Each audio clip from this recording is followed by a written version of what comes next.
कैसे शोल्डर की कैसे कटिंग करें, आर्म होल की कटिंग कैसे करें, प्लेट के निशान कैसे लगाएं। अगर आपकी चेस्ट साइज 36 से 40 इंच है तो मैंने आपको डिटेल में समझा दिया, ठीक है। इस तरीके से जब आप गले की तरफ डाउन करेंगे तो क्या होगा, आपकी गले गिरने की शिकायत नहीं होगी, गले की फिटिंग अच्छे से आएगी। तो आपकी जो गले गिरने की शिकायत होगी वो जड़ से खत्म हो जाएगी, कितना भी डीप गला पहन सकते हैं, ठीक है। ये हमारी डॉट के निशान लग गए। मेन पॉइंट होता है दोस्तों, अगर आपकी डॉट की फिटिंग अच्छी आ गई तो आपके ब्लाउज की फिटिंग में कोई भी शिकायत नहीं आएगी। आज की वीडियो में हम आपको सिखाएंगे 36 से 40 चेस्ट साइज ब्लाउज की कटिंग करना, डीप नेक ब्लाउज की। जैसे दोस्तों डीप नेक ब्लाउज में क्या दिक्कत आती है, सबसे ज्यादा दिक्कत आती है हमारी आर्म होल की फिटिंग सही नहीं आना, और क्या होता है जो कंधे होते हैं यहाँ से ब्लाउज के वो बार बार नीचे की तरफ गिरते हैं। तो मैंने छोटा सा पॉइंट समझाया जिसकी मदद से दोस्तों आप अप्लाई करेंगे वो फॉर्मूला, तो आपको जो कंधे से गला गिरता है ब्लाउज का वो बिल्कुल भी नहीं गिरेगा, चाहे आप कितना मर्जी डीप गला पहन लें, ठीक है। और मैंने आपको डिटेल में समझाया किस तरीके से शोल्डर की कटिंग करनी चाहिए, कैसे हमें जो ब्लाउज के यहाँ पर निशान होते हैं ब्लाउज के वो किस तरीके से लगाने चाहिए जिससे हमारी ब्लाउज की फिटिंग अच्छी आए, और जो हमारे गले के कंधे गिरते हैं वो बिल्कुल भी नहीं गिरेंगे। तो मैंने छोटी सी वीडियो में सारा कुछ आपको डिटेल में समझा दिया है। अगर आपने हमारी छोटी सी वीडियो अच्छे से वॉच कर ली तो आप एक ही बार में सीख जाएंगे 36 से 40 चेस्ट साइज सिंपल ब्लाउज की कटिंग करना। आइए दोस्तों वीडियो करते हैं स्टार्ट और सीखते हैं कुछ नया। जैसे दोस्तों यहाँ पर ये हमने नॉर्मल अस्तर बिछा लिया है, यहाँ पर दोस्तों मैंने निशान भी लगा दिए, ये हमारी हुकाई की पट्टी का निशान है, और यहाँ पर जो हमारी ब्लाउज की लंबाई में फोल्ड होता है नीचे के लिए मार्जिन, वो हमने निशान लगा रखा है। अब यहाँ पर नॉर्मल जो ब्लाउज की कटिंग होती है वो तो तरीका होता ही है कटिंग करने का, लेकिन मेन फॉर्मूला क्या होता है आर्म होल कटिंग करने का, शोल्डर कटिंग करने का, वो चीज़ मैं आपको सिखाऊंगा इस वीडियो में दोस्तों। पॉइंट टू पॉइंट मैं आपको अच्छे से समझाऊंगा। 36 साइज से अगर आपका 40 चेस्ट साइज है तो जैसे मैं आपको सिखाऊंगा आर्म होल शोल्डर कटिंग करने का सेम तरीका आप अप्लाई कर सकते हैं। जैसे मान के चलते हैं यहाँ पर आपकी 36 इंच चेस्ट हो सकती है, 36 से 40 इंच तक, ठीक है। और यहाँ पर आपका बैक गला हो सकता है, पीछे का गला जो होगा वो होगा 8 इंच, 9 इंच, 10 इंच, 11 इंच, ठीक है। इसमें जो भी मैं आपको शोल्डर आर्म होल की कटिंग करना सिखाऊंगा सेम उसी तरीके से आपको करनी है। और यहाँ पर मैं छोटा सा आपको फॉर्मूला भी समझाऊंगा। जो आपका डीप गला होता है जैसे 11 इंच हो गया, 10 इंच हो गया, तो उसमें क्या होती है गले गिरने की काफ़ी ज़्यादा शिकायत आती है, वो भी मैं आपको अच्छे से समझाऊंगा क्या फॉर्मूला अपनाए जिससे डीप गले की जो होता है बॉडी से ना गिरे, ठीक है, कंधे से ना गिरे। आप यहाँ पर कटिंग करने के लिए सबसे पहले हमें क्या करना है, जो भी आपकी ब्लाउज की लंबाई है उसमें आपको 1 इंच ऐड करना है। जैसे यहाँ पर ब्लाउज की लंबाई हमारी 13.5 इंच है, 1 इंच ऐड करेंगे 14.5 इंच हो जाएगा, ठीक है। यहाँ से आपको निशान लगाना है, इंची टेप इसी निशान के बराबर से रखना है। अब यहाँ पर एक निशान हमें सीधा कर देना है, ठीक है। अब मैं आपको जो भी चीज़ समझाऊँ वो आपको ध्यान से देखनी है, आपको वीडियो पूरे अच्छे से वॉच करनी है, ठीक है। अब यहाँ पर जैसे 36 से 40 इंच चेस्ट हो गई यहाँ पर हमारी, ठीक है। मैं ये साइड में कर देता हूँ। यहाँ पर 36 से 40 इंच हो गई हमारी चेस्ट, 36 से 40 इंच चेस्ट होगा। तो यहाँ पर आपको आर्म लेंथ का जो निशान लगाना है वो लगाना है 6.5 इंच पर, ठीक है। अब यहाँ पर बारी आती है जहाँ पर हमारी प्लेटें पड़ती हैं, जहाँ पर डॉट पड़ती है ब्लाउज की। अगर आपकी यहाँ पर 36 से 40 इंच है, 36 से 40 इंच चेस्ट है, तो यहाँ पर आपको 10.5 इंच की डॉट पड़ेगी, ठीक है। तो उसमें हम आधा इंच ऐड करेंगे तो 11 इंच पे इस तरीके से निशान हमें लगाना है, ठीक है। क्योंकि आधा इंच हमारा कंधे में दबाव जाएगा तो 10.5 इंच पे हमारी डॉट डल के तैयार आ जाएगी। अब इन निशानों को करेंगे हम सीधा। यहाँ से हमें ऊपर का निशान सीधा करना है इस तरीके से, यहाँ पर हमें आर्म होल का निशान सीधा करना है। जो मैं आपको तरीका समझा रहा हूँ सेम उसी तरीके से आप 36 से 40 इंच चेस्ट साइज ब्लाउज है आपका तो नॉर्मल कटिंग कर सकते हैं।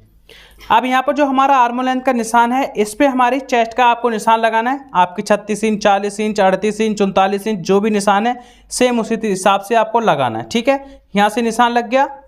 अभी जगह से आपकी कमर 32 इंच, 34 इंच या फिर 28 इंच, 29 इंच जो भी है उसी के अकॉर्डिंग यहाँ पर निशान आपको लगाना है। अब इसमें यहाँ पर हमारी डॉट पड़ती है, डॉट में 1 इंच का मार्जिन जाता है, 1 इंच हमें ऐड करना है। यहाँ से दोस्तों ये हमने निशान सीधा कर देना है इस तरीके से, निशान सीधा कर दिया। यहाँ से 1.5 से 2 इंच तक का टाइट लूज का मार्जिन छोड़ते हैं, ये हमारा निशान लग गया। अब यहाँ पर हमारी शोल्डर की बारी आती है। सबसे पहले हम आपको शोल्डर से लेके चलते हैं, नीचे प्लेट का निशान बाद में सिखाएंगे। यहाँ पर शोल्डर की कटिंग की बारी आती है। यहाँ पर आपका 36 से 40 इंच चेस्ट है, ठीक है, 36 से 40 इंच चेस्ट है, बैक नेक है 8, 9, 10 इंच, 11 इंच। तो यहाँ पर जो शोल्डर की कटिंग होगी वो होगी यहाँ पर 5.5 इंच पर। यहाँ पर 5.5 इंच कर सकते हैं, या फिर आप ज़्यादा पतले शोल्डर पहनना पसंद करें, ठीक है, तो आपको यहाँ पर 5.25 इंच भी कर लेना है, लेकिन नॉर्मल आपको 5.5 इंच पर ही शोल्डर की कटिंग करनी है। और 3 इंच गले ब्रोड का निशान रखना है। ठीक है, आधा इंच इधर से जाएगा बाजू अटैच में और थोड़ा सा हमें गले बनाने में जाएगा मार्जिन, तो यहाँ पर 2 इंच की कंदी बन के तैयार आ जाएगी। ये तो हमारी शोल्डर का निशान लग गया 5.5 इंच पर। अब उसके बाद दोस्तों जो हमारे आर्म लेंथ का निशान लगा है ना, इस पर हमारी फ्रंट क्रॉस और बैक क्रॉस का निशान लगता है। अगर आपकी चेस्ट साइज ठीक है 36 से 40 इंच है, तो यहाँ पर जो फ्रंट क्रॉस का निशान हमें लगाना है वो हमें लगाना है 6 इंच पर। ठीक है, 6 इंच पर फ्रंट क्रॉस का निशान लगाएंगे, बैक क्रॉस का निशान लगाएंगे 1.25 इंच आगे बढ़ाकर। अब यहाँ से हमें कंधी डाउन करनी है आधा इंच नीचे की तरफ। ठीक है, आर्म होल की तरफ, यहाँ से ये निशान सीधा करेंगे। उसके बाद दोस्तों फ्रंट क्रॉस और शोल्डर का निशान हमें इस तरीके से सीधा करना है। बैक क्रॉस और शोल्डर का निशान हमें इस तरीके से सीधा करना है। अब यहाँ पर हमारी आर्म लेंथ की जो शेप है वो देनी है। ठीक है, अब यहाँ पर आर्म लेंथ की जो शेप होती है वो दोस्तों होती है यहाँ पर 1.25 इंच, यहाँ से जो हमारा फ्रंट क्रॉस का निशान लगा है यहाँ से 1.25 इंच रखना है। ठीक है, निशान, और उस पर हमें आर्म होल की शेप इस तरीके से देनी है। ये हमारी फ्रंट क्रॉस की आर्म होल की निशान हो गई। अब उसके बाद दोस्तों जो हमारा बैक क्रॉस है, बैक क्रॉस से आधा इंच रखना है इस तरीके से। यहाँ पर हमारी ये बैक क्रॉस के आर्म होल की शेप हो जाएगी। ये मैंने आपको तरीका भी समझा दिया। अब यहाँ पर आपका कोई सा भी गला हो सकता है, गले का जो भी निशान हमारा लगता है, जो भी आपका गला है उसमें आपको आधा इंच ऐड करना है। ठीक है, जैसे 6.5 इंच हमारा गला, 7 इंच पे निशान लगाएंगे क्योंकि आधा इंच हमारा कंधी में दबाव जाएगा। यहाँ से 3.25 इंच गले ब्रोड का निशान लगाएंगे। इस तरीके से हमें निशान सीधा कर देना है। ये निशान सीधा करने के बाद यहाँ पर हम गोल गले की शेप दे देंगे। आप कोई सा भी पॉइंटेड गला बना सकते हैं। ये हमारा निशान लग गया आर्म होल, शोल्डर। ठीक है, किस तरीके से लगाएंगे 36 से 40 इंच में मैंने सिंपल तरीके से आपको समझा दिया है। अब मेन पॉइंट, सबसे जो ज़्यादा मेन पॉइंट होता है वो होता है हमारी प्लेट की फिटिंग आना। अगर आपकी प्लेट की फिटिंग बहुत अच्छे से आ गई ब्लाउज में तो आपकी सारी शिकायत खत्म हो जाएंगी। ब्लाउज की कंधे गिनने की भी, और जो आपकी शोल्डर की फिटिंग सही नहीं आती, आर्म होल की फिटिंग सही नहीं आती, सबसे मेन पॉइंट होता है कि आपका जो आ गई आपकी यहाँ पर प्लेट की फिटिंग अच्छी, तो आपको कोई भी शिकायत नहीं आएगी। तो यहाँ पर प्लेट लेंथ किस तरीके से लगाएंगे, यहाँ पर जो प्लेट की दूरी रखेंगे वो रखेंगे हम 4.25 इंच पर। अगर आपका 36 से 40 इंच चेस्ट है तो, और 2.25 इंच पीछे एक निशान लगाएंगे आधा इंच ऊपर उठा के, और 2.25 इंच का आधा इंच ऊपर उठा के आगे बढ़ा के निशान लगाएंगे। ठीक है, अब 4.75 इंच पर यहाँ पर इस तरीके से निशान आपको लगाना है। ये निशान करना है इस तरीके से सीधा। यहाँ से दोस्तों ये निशान हमें सीधा करना है। अभी जो सेंटर की डॉट है और जो हमारा फ्रंट क्रॉस का निशान है इस पे इस तरीके से सीधा कर देना है। यहाँ से हमारा निशान सीधा हो जाएगा। अब यहाँ पर हम क्या करेंगे 2.25 इंच, तो यहाँ से भी आपको क्या करना है, इस जगह से 2.25 इंच पे यहाँ पर जो हमारे फ्रंट क्रॉस का आर्म होल है इससे यहाँ से 2.25 इंच पे निशान लगाना है। यहाँ पर प्लेट का निशान लगा देना है। ठीक है, इस तरीके से हमारी प्लेट की डॉट का निशान लगता है। ये हमारा क्रॉस में इधर लग जाएगा इस तरीके से। ठीक है, ये हमारी डॉट के निशान लग गए। मेन पॉइंट होता है दोस्तों, अगर आपकी डॉट की फिटिंग अच्छी आ गई तो आपके ब्लाउज की फिटिंग में कोई भी शिकायत नहीं आएगी। ठीक है, ये तो मैंने आपको सिखा दिया सिंपल तरीके से शोल्डर की कैसे कटिंग करें, आर्म होल की कटिंग कैसे करें, प्लेट के निशान कैसे लगाएं। अगर आपकी चेस्ट साइज 36 से 40 इंच है तो मैंने आपको डिटेल में समझा दिया। अगर आपको फिर भी कोई डाउट लगता है तो आप हमसे कमेंट करके पूछ सकते हैं। अब नॉर्मल इसकी हमें कटिंग करना है। कटिंग दोस्तों हमेशा बैक पल्ले के आर्म होल पे कटिंग करते हैं, क्योंकि दोस्तों अभी हमें बैक पल्ला कटिंग इसका करना है।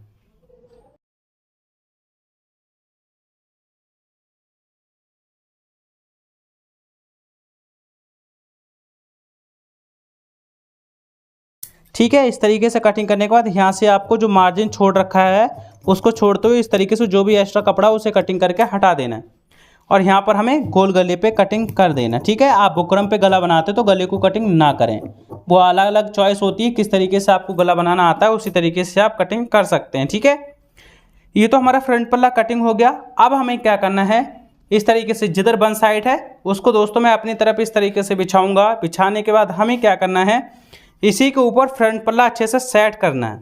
ठीक है, यहाँ से दोस्तों जो भी हमारा हुकाई का मार्जिन है वो आधा इंच इस तरीके से बाहर की तरफ रखेंगे। इस तरीके से रखने के बाद हमें क्या करना है, नॉर्मल यहाँ पर एक निशान लगाना है सीधा, इस तरीके से निशान हमें लगाना है। उसके बाद यहाँ पर एक निशान लगाना है, जो हमारी लंबाई का निशान है। आपका ब्लाउज आड़ा टेढ़ा ना हो, एकदम सीधा हो। जो हमारे ब्लाउज की लंबाई का निशान है आधा इंच ऊपर उठा के इस तरीके से निशान लगाएंगे, और आधा इंच इधर से निशान लगा देंगे। ठीक है, अब जो हमने फ्रंट पल्ला कटिंग करा उसी के हिसाब से ही बैक पल्ला आपको कटिंग कर देना है।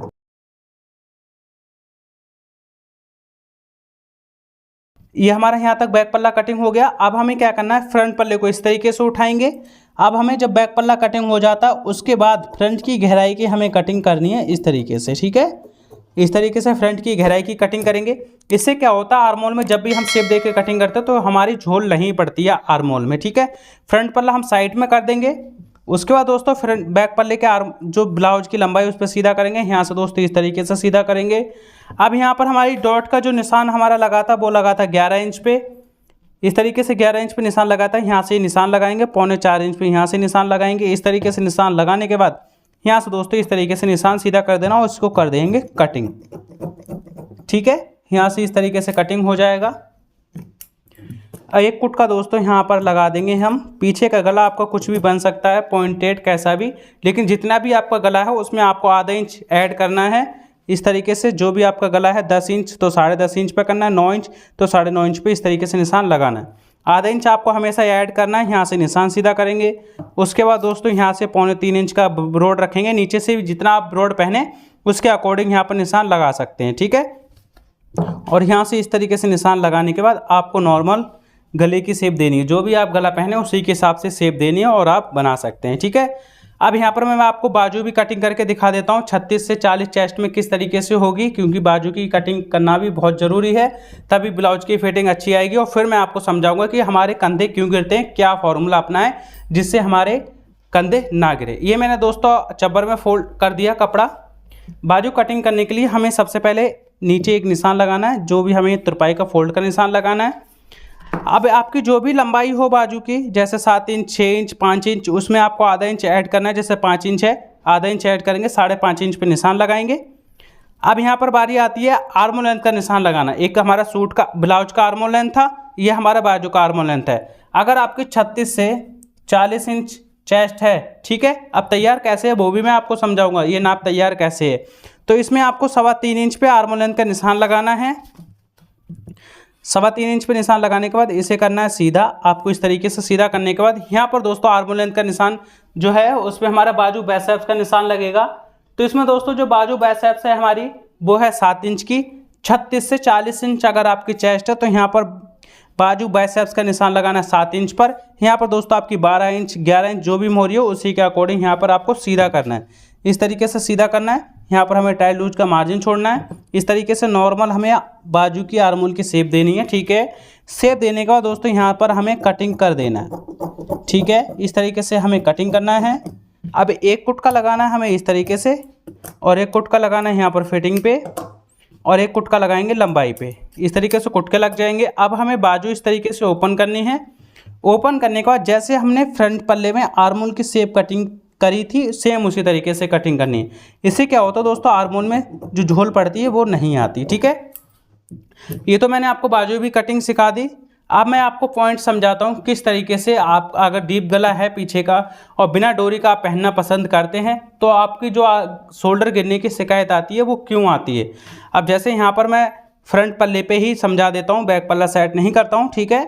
अब जैसे मान के चलते हैं यहाँ पर नॉर्मल हम क्या करते हैं, कंधी अटैच करते हैं। इस जगह पे आधा इंच का मार्जिन लेते हैं, इस तरीके से कंधी अटैच कर देते हैं, ठीक है। नॉर्मली हमारी कंधी अटैच हो गई तो इससे क्या होगा, हमारे कंधे गिरेंगे ही गिरेंगे। लेकिन आपको क्या करना है, जैसे देखना है यहाँ पर सेंटर करना है, ठीक है। इस तरीके से सेंटर करना है कंधी का सेंटर करने के बाद हमें क्या करना है, यहाँ से तो सीधा कटिंग जॉइंट करना है। अब उसके बाद दोस्तों हम क्या करेंगे, इस तरीके से आधा इंच, नॉर्मल तो हमने आधा इंच का मार्जिन लिया, लेकिन उससे भी आपको इस तरीके से नीचे हल्का सा गले की तरफ डाउन करना है, ठीक है। इस तरीके से जब आप गले की तरफ डाउन करेंगे तो क्या होगा, आपकी गले गिरने की शिकायत नहीं होगी, गले की फिटिंग अच्छे से आएगी। तो आपकी जो गले गिरने की शिकायत होगी वो जड़ से खत्म हो जाएगी। कितना भी डीप गला पहन सकते हैं, ठीक है। अगर आपको फिर भी कोई डाउट लगता है तो आप हमसे कमेंट करके पूछ सकते हैं। मैंने दोस्तों आज की वीडियो में आपको फुल डिटेल में सिखा दिया। अगर आपकी 36 से 40 इंच चेस्ट साइज है ब्लाउज की तो कैसे हमें आर्म होल की कटिंग करनी है, कैसे शोल्डर की कटिंग करनी है, और मैंने छोटा सा आपको फॉर्मूला समझा दिया। अगर आपका गला गिरता है तो किस तरीके से हमें उससे अटैच करना चाहिए। अगर आपको फिर भी कोई डाउट लगता है तो आप हमसे कमेंट करके पूछ सकते हैं। सिलाई से रिलेटेड वीडियो देखने दोस्त हमारे चैनल को सब्सक्राइब जरूर करें। आज की वीडियो में मैंने आपको फुल डिटेल में सिखा दिया है 36 से 40 साइज सिंपल ब्लाउज की कटिंग करना, किस तरीके से आर्मोल की कटिंग करें, कैसे हमें शोल्डर की कटिंग करनी चाहिए, क्यों हमारे गले गिनते, मैंने उसका भी फॉर्मूला आपको समझा दिया। अगर आपको सिलाई से रिलेटेड वीडियो और भी देखनी है तो स्क्रीन पे आपको वीडियो दिखाई दे रही होंगी, वहां से क्लिक करके देख सकते हैं या फिर आप हमारे चैनल पे आके प्लेलिस्ट चेक कर सकते हैं। अगर आपको हमारी वीडियो अच्छी लगी तो वीडियो को लाइक, चैनल को सब्सक्राइब जरूर करें। Thank you for watching. Video अच्छी लगी हो तो लाइक जरूर करना।